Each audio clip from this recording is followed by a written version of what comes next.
Hi అండి. ఎంతో రుచికరమైన పచ్చి కొబ్బరి బెల్లం లడ్డు.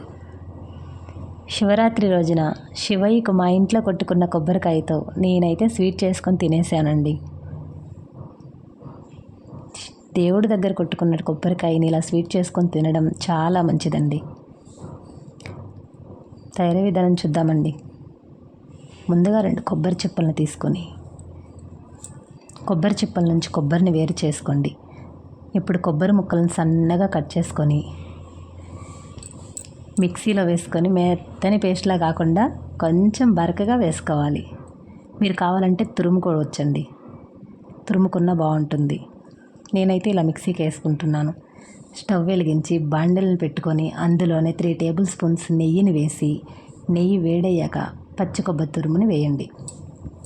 స్టవ్ మీడియం ఫ్లేమ్లో పెట్టుకొని బాగా లైట్ గోల్డెన్ కలర్ వచ్చే వరకు వేయించుకోవాలి. ఇప్పుడు వేయించుకున్న కొబ్బరి పొడిని ఒక బౌల్లో తీసుకొని తిరిగా అదే కడాయి పెట్టుకొని 2 కప్పుల కొబ్బరి తురుముకి 1/2 కప్పు బెల్లాన్ని వేసుకోండి. 1/2 గ్లాస్ వాటర్ పోసుకొని బెల్లం కరిగిన తర్వాత వడకట్టుకోవాలి. ఈ మిశ్రమాన్ని స్టవ్ మీద పెట్టి లైట్ చిగురు పాకం రానివ్వాలి. ఇలా నేను చూపిస్తున్నాను కదా, ఈ విధంగా వస్తే చాలు. ఇప్పుడు అందులోకి 4 యాలకులు దంచుకొని వేసుకోవాలి.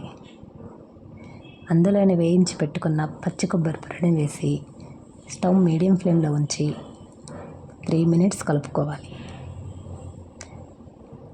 తర్వాత మరో స్పూను నెయ్యిని వేసుకొని మిక్స్ చేసుకొని స్టవ్ ఆపేసుకొని ఈ మిశ్రమాన్ని బాగా చల్లారనివ్వాలి. పక్కన పెట్టుకొని మరో ప్లేట్ తీసుకొని ప్లేట్కి నెయ్యి రాసి కొద్దిగా మీ చేతికి కూడా నెయ్యి రాసుకొని చల్లారిన ఈ మిశ్రమాన్ని ఉండలుగా చుట్టుకోవడమే. వావ్, ఎంత కలర్ఫుల్గా ఉందో కదండి. టేస్ట్ కూడా అంతే బాగుంటుంది. ఒక్కసారి ట్రై చేయండి. ఎంతో రుచికరమైన ఆరోగ్యకరమైన పచ్చి కొబ్బరి బెల్లం లడ్డు రెడీ. టేస్ట్ చూసి ఎలా ఉందో చెప్పండి. ఇలా ఒక్కసారి చేసి పెట్టారంటే పిల్లలు మరొక్కసారి అడుగుతారు. చాలా ఈజీ రెసిపీ అండి. 1/2 అవర్లో అయిపోతుంది. నచ్చితే లైక్ చేయండి.